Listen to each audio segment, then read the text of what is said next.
Toulouse Nocturne. Et le maire de la nuit nous présente déjà ses engagements, ses actions passées et surtout son avenir. L'avenir, c'est porter toujours le débat de jour comme de nuit, apporter le message, fédérer et tout simplement présenter les actions qui ont été menées cette année 2014. Je suis avec le maire de la nuit, Christophe Vidal, qui va nous en parler un peu plus, nous résumer parce que nous sortons de cette conférence de presse très riche avec pas mal de partenaires et d'élus. Bonjour Christophe. Bonjour Saïmi. Comment ça va? Je te trouve très en forme, hein. 2014 a eu l'air d'être une année très très intéressante pour toi. Il semblerait que la nuit conserve quelque part, si je t'écoute. Oui, bien sûr que je suis en forme parce que c'est très positif. Nos actions et nos projets pour 2015 nous ont amenés à avoir un certain nombre de partenaires. Nous avons aujourd'hui 15 partenaires qui nous ont rejoints, dont la Sécurité sociale étudiante Vitavie, JC Deco, Tisséo, la mairie, la préfecture, ou encore Philips récemment. Et bien sûr, concerné de premier chef par rapport aux questions de nuisances nocturnes, l'association des riverains Saint-Pierre-Capitole. Bon, et j'en oublie quelques autres. Le syndicat UMIH, de l'Union des métiers de l'hôtellerie, voilà, qui est un acteur important. Donc oui, c'est une bonne année, puisque nous avons récolté des fonds, mais nous continuons. Le travail n'est pas fini. Il y a encore besoin de plus d'argent parce que nous avons beaucoup de projets. Beaucoup de projets et surtout ce que j'ai noté moi lors de cette conférence de presse, c'est qu'il y a quand même une visibilité. Les acteurs de la nuit, on voit les effets de Toulouse Nocturne. Donc finalement, c'est une très très bonne initiative cette association. Les acteurs, je suis content que tu me répercutes cette information.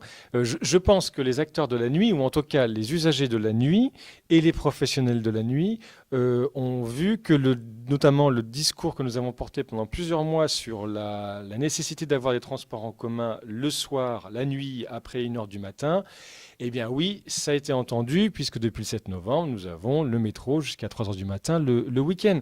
Donc, quelque part, oui, je pense qu'ils sont satisfaits. Ils voient que ce maire de la nuit, titre honorifique, et que Toulouse Nocturne a fait un travail et a été assez efficace. Maintenant, ce n'est que le début. Quand tu disais porter le débat, oui, porter le débat du droit à la ville de jour comme de nuit, mais aussi toujours être dans cette juste mesure, concilier la ville qui travaille, la ville qui dort et la ville qui s'amuse. C'est quand même un triptyque qu'il faut toujours avoir en tête.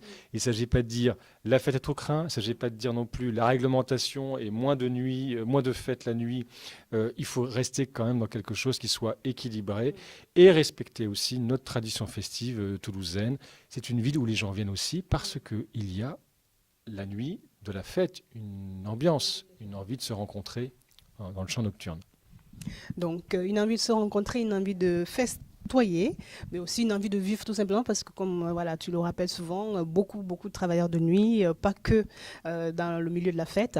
Donc voilà, il y a la santé, le service public, etc., etc. Alors j'ai envie de savoir juste comme ça, on va résumer parce qu'on ne va pas refaire la conférence. Par rapport à 2015, ce que tu attendrais de tes principaux partenaires et surtout ce que fera Toulouse Nocturne? Les partenaires, ils sont là, ils sont présents. Nous souhaiterions en avoir 4 ou 5 autres à très court terme. C'est vrai que c'est pas uniquement sur la question, le débat porte pas uniquement sur la question des transports ou de la sécurité. En 2015, l'objectif est d'éditer un guide des bons usages de la nuit qui s'appellera Toulouse en mode nuit et qui sera non pas un guide moralisateur, mais un guide de bons conseils, de rappel des usages de la nuit sur le volet alimentation, sur le volet.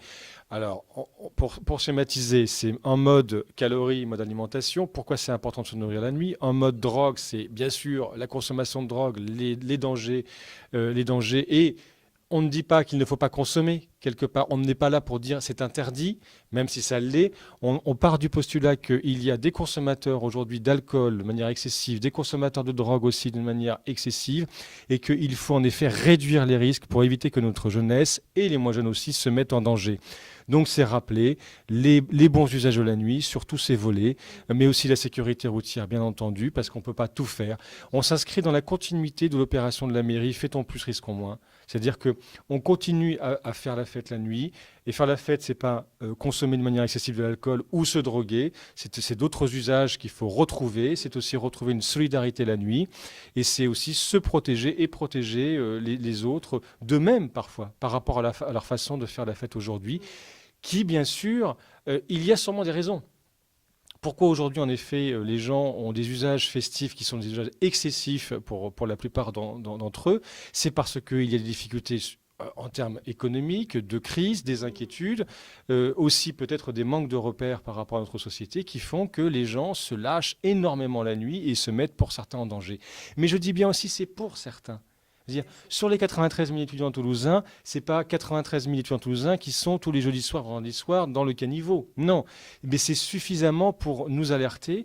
C'est suffisamment aussi de morts, puisqu'on a eu 6 morts récemment, en quelques semaines à Toulouse, pour nous dire qu'il faut agir et faire en sorte que cette nuit redevienne conviviale, plus conviviale, et qu'il y ait une responsabilité par rapport à soi-même de chacun. Absolument. Alors, ce qui en ressort, d'après ce que moi je sais, c'est qu'il y a quand même beaucoup de problèmes d'insécurité. Et on a noté pas mal de cas cette année 2014.